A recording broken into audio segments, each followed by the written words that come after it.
So, this is one of my favorite books ever. It's full of the words of Christ. So, this is about John the Baptist and the beauty of simple life and simple living. Just living with, simplicity and loving the Most High and loving righteousness. I don't consider myself worthy to speak, but I'm going to do this anyway because a lot of people have misunderstood Jesus and John the Baptist. So people went out into the wilderness expecting to find a great man, but what did they have in mind? A man speaking like the prophets of old, or a nobleman clad in garments of fine linen, like he's talking about like a prince or a king, somebody in high regard in the government or something, right? But John dressed in the matter of fit for the place and the purpose. He spoke in accordance with the message he had to convey. He was the man of whom the holy books speak, a voice of one crying in the wilderness, preparing the path up for one who follows. So Jesus is clarifying what John's doing in the Bible, the same way he declared himself, according to the prophets in the scrolls. And I believe that certain people, even in this time, have been spoken of in a scroll somewhere, whether it's some Enoch or some prophet that spoke of someone coming in the last days. We can relate it to, ourselves. I believe that there is divine revelation and things like this, which is cool, because Jesus, he sits in the Father's hand. He knows. He's been given, the keys to the kingdom and the wisdom and the power with authority, and then we can tap into it too. But here's what he's saying. I tell you with all sincerity, no mother, what's up, dude? No mother ever gave birth to a better man than John the Baptist. Yet, when the kingdom of Elohim comes, everyone living will have to exceed him. So, this is incredible, okay? Because John the Baptist, from a worldly perspective, he just seems like some dude in the woods, right? But he had a very deep spiritual connection. He was very grounded. He was tapped in with God. He was a faster. He didn't eat much. He lived a simple life and a holy life. And that's what Jesus is saying. He's not speaking in a worldly way. He's saying this man, John the Baptist, the baptizer, he's the greatest man to ever be born until now, because he's been very, very holy and close to God with conversation. Ever since John declared these things, he was harried with violence, even though all the prophets before him foretold present events. He spoke with the voice of Elijah. He spoke with the voice of Elijah. So he was locked in. He was tapped in, And if any of you have the understanding, you will know what I mean. I'm not gonna say I completely understand, but there's a possibility here of a resurrected Elijah, or being inspired by the same messenger, the same angel, if you will, from the Most High. And now he says, concerning this generation, which is wrapped up within itself and blind to everything going on about it, there is little to say. It's like children at play calling out to one another. We play the pipes, but you refuse to dance. We raise a lament, but you will not mourn. And like all good men, John was misunderstood. Few knew the measure of greatness. because he lived simple, very simply. He neither ate nor drank to excess. And because of his way of life, men called him crazy. So when you're a great man and you're locked in, you're tapped into the Most High, they're gonna call you crazy, bro. They call Jesus a sorcerer, man. Like, it's pretty simple that people who live spiritually are gonna be labeled and mocked and hated by the worldly people. It's just the way it is, man. Yeah, dude, everyone who's close, has a relationship, you talk to God or Jesus, you're going to face hardship in this life. People are going to speak against you. They're going to hate you. They're going to call you crazy, even to your own family. Even my family did the same thing. And they were Christian, supposedly, but they weren't acting Christ-like. There's a big divide. There's a big veil over the worldly Christians. Anyways, the servant of man comes along. So he's talking about himself, right? This is him talking in the third person, which a lot of people hate and think that's crazy. Because I've done it, and I've talked in the third person, and people will call me insane for doing that. Oh, you're so boring, or you're so lame for doing that, or you're insane. If you talk about yourself in the third person, watch what happens. And it's funny because there's some truth behind because you're a witness. First of all, you're a living soul. You are a witness. So you can speak of yourself like this. If Jesus did it, so can you. The servant of man comes along and goes among the people, eating and drinking with them. He is accused of gluttony, loose living, and drunkenness. What must a man do to prove himself in the eyes of the people? Anything he does is wrong. Whatever he does is wrong. And that's true.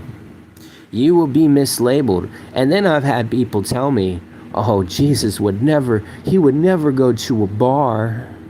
He would go in and flip the tables. I'm like, no, you got this backwards. He'd go into the church and flip the tables. He'd go to the bar and he'd probably preach.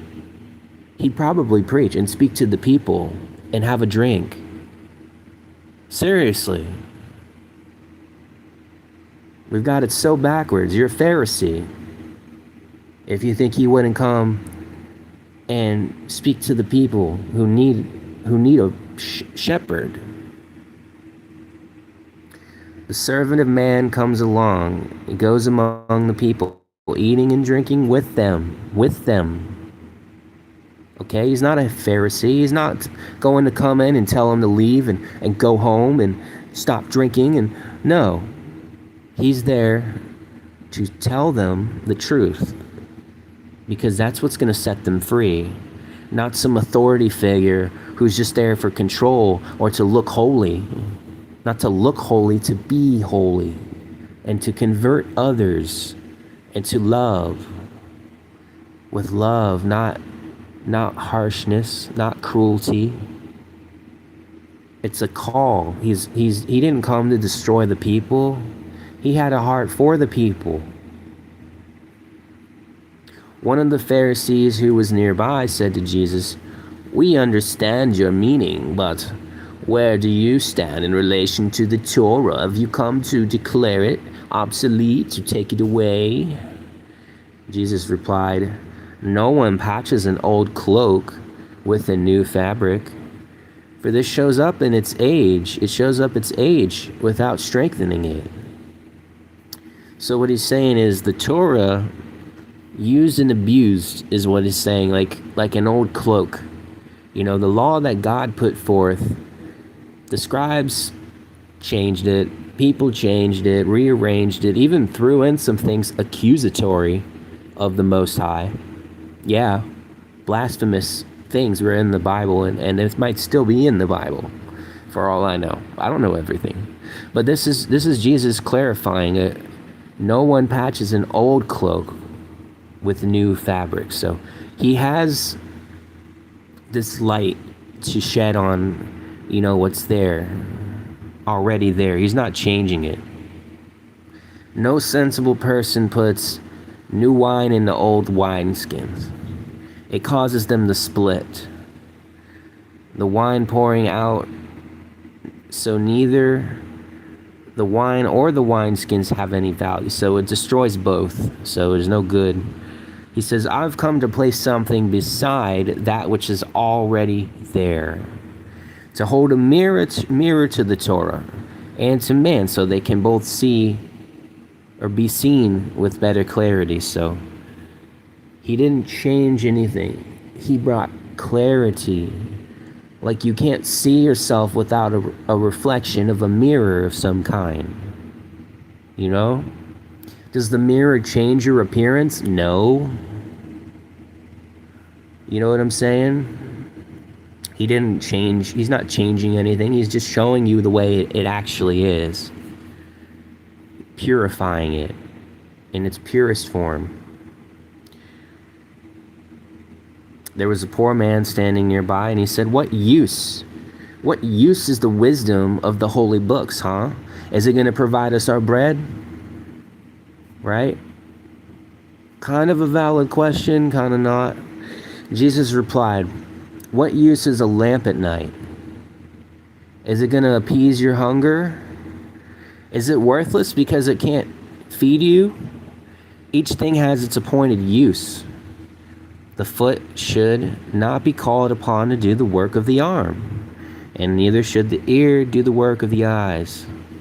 A carpenter does not do the work of a potter, nor does a weaver make plows. A pupil may not be a good teacher, or a servant might not be a good master. Each must seek to excel only in the position he has, not to be better than others at their own task. And whoever supports me, that person I will support, and I will strive with those who are against me. Interesting. That's an interesting saying. I will strive with those who are against me. And it's not to destroy them, but to get them to turn, to repent. Because ultimately, these people against Jesus are destroying themselves, their own soul. They have turned against. That's why he says stuff like, your lives are turned inwardly upon themselves, meaning your own soul is attacking itself because of what you're doing. And the way you're seeing things is destructive. The way you're doing things is destructive, even to your own self. That's love. He's loving you by telling you that. Because if he didn't tell you, he doesn't love you. If he wasn't willing to face even the repercussions of the ego telling him, no, you're wrong, what do you know? You're just another man. Well, it's the same with us. Because you're going to face the same thing with the ego. They're going to tell you, oh, well, what good is your wisdom is it going to feed me?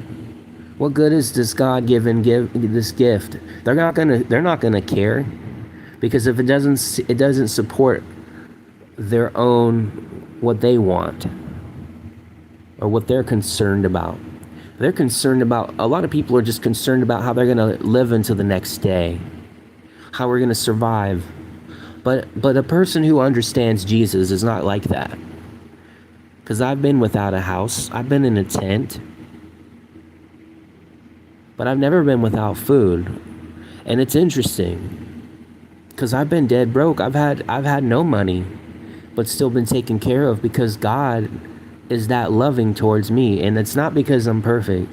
It's not because I'm so holy, but it is because of my nature and my love for my fellow man. You know? And I don't believe that salvation is a one-time thing. People can lose it, and people stay and walk in it every day. It's not a one-time ritual or a one-time thing. It's not like the marriage ceremonies that we have now. And then, because sometimes what happens after that marriage ceremony, they might have spent thousands of dollars and it looks great. It might have been the best ceremony or the best wedding anyone's ever seen, and everyone cried, and then maybe 1 year later they're divorced. It's not about the show. The world's a stage anyway. I'm not here to perform. I'm here to be. There's a difference. Being and performing are completely different things. A performer isn't himself.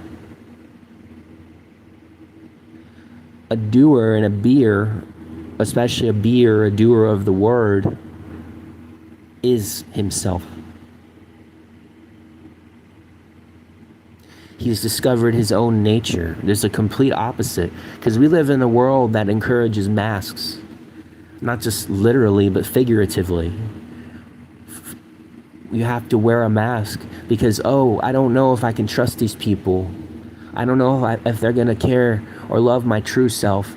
I need to hide. I need to be the cool guy. I need to be this. I need to be that. No, you don't. Just be you. Just be. Actually, just be. Because Jesus said there's no greater man than this John the Baptist. You guys, that crazy guy who lives in the woods, but he's just close with God, and he's baptizing people. He's teaching people the truth, and he's not afraid of these rich Pharisees. He's not afraid of these politicians. He's not afraid of these scribes, these know-it-alls who think they're so holy because they got money, because they're so taken care of. They're wealthy and rich because they hate you, actually. If you haven't noticed by now, the people in power, the people in control, the church folk, a lot of church folk don't love you, and they don't love anyone, not even themselves. And if you can't love your fellow brother, you don't love God. Straight up. But what makes John the Baptist so great? He was a simple man. He told it like it is. He told you like it is. He's not going to sugarcoat it just because you're some rich guy. It doesn't even matter if you're King Herod. He told King Herod. You know, King Herod respected him because he told it like it was. King Herod respected him. You would think, because most of these kings are so prideful, like when you call them out on some crap, they might just have you hung and executed, you know? Especially, you know, when it had to do with Rome, because it's so disrespectful in Rome. It's because they think of these guys like they're God, you know, like they're actually God. It's so stupid and backwards. But King Herod respected John the Baptist. It was his wife who hated John the Baptist. But King Herod respected him. He's like, you know what, dude? You are holy. I respect you. And I know I might be a son of a bee, but you know what? I'm going to try to be a better man. So he was trying to be a better man. And then his wife put him in a really bad position where he had to kill this guy who he respected. So what makes a great man? The truth, man. It's the truth. Respecting the truth more than other people's opinions, power, status, and feelings. I don't care how many friends I lose, and people can tell me, oh, well, how are you going to make a living, and how are you going to eat, and how are you going to survive in this world? It's a cruel world. I know it's a cruel world, but my God is good. He takes care of me. He loves me. If he hadn't loved me, I wouldn't be here today. I'd be dead, because I've had many enemies. Just as Jesus has many enemies still, because he's still alive. You understand why people hate Christianity so much? Because they hate Christ. They hate their fellow brother, and they love themselves. If you love yourself more than your brothers, you're bound to do something messed up. A lot of people have been treated badly. And we're taught to treat ourselves badly, but that's not what God wants. Love your neighbor as yourself. So that doesn't just mean you sacrifice yourself. You love to the point where you can't even give anymore. That's what I've done. Given to the point where I can't even give anymore. Because I know the Father's going to take care of me. And yes, there's wisdom. There's wisdom, of course. There's wisdom that you have to take into account, but it's still, I think it's a very noble thing to give your very last for someone you love. You know? But the worst thing is, Jesus didn't just die for his friends. He died for people he didn't know. And I don't think there's any greater love than this, to sacrifice yourself for strangers who you haven't even met. But then guess what? The funny thing is, some of those strangers are going to love you back. The beauty of it, it completes the cycle. I think that's why we're here, and we never met Jesus, but we love him, because it completes the cycle. It completes the whole thing. We're in completion, because we didn't even meet the guy, and people who knew him and they were around him, they hated him. Even Peter denied him 3 times. And I pray that I never deny him. I never deny my Father in heaven, especially, even more, because he's infinitely greater. I see Jesus differently now, because yes, he was a man, but he was a man who got it. He understood, and he comes from the place of love. He's a reflection of the Father's hate. That's what the people needed too. Because when you're wearing shades, when you got these colored glasses on, you're not going to see the way things really are. And Jesus came and he healed the blind. It's not a metaphor. He really healed the blind and gave them sight. Those who were spiritually blind, he helped them see spiritual things. There's so much I could say, but live simply. Live your simple life. Don't be ashamed of living a simple life where you don't become a king. You don't have to be some ruler, okay? I'd rather be like Christ or John the Baptist than any king in this earth, because those were real men. The Roman soldiers respected Jesus. They understood he was a man who was dedicated to the cause. That's the secret of his light. He even tells you, the secret to my light is dedication to service, dedication to the Father's will. That is how you stay in the Father's hand. And that's how you get real greatness. The greatest man is the one who's the most responsible. And Jesus took on that responsibility. He said, I love these people so much. I want them to live and not to die. You know, I'm going to teach them to forgive each other so they're forgiven. Because the second you stop forgiving yourself, and you stop getting forgiven. You understand? That's how reality works. It's kind of trippy. It's very spiritual, though. You understand? Things work that way. Things do work that way. If you live a hateful life, it's going to be a hateful death when you die, when you pass on. If you live a loving life, you're going to be forgiven. If you forgive, and if you love others even though they hurt you. And I've seen it, you know, even a cruel man who didn't have the right understanding of God, though he was an old man and I was a child and I forgave him of his cruelty. And I saw a grown man cry that day. So, the truth doesn't need to be defended. It only needs to be represented, that's it.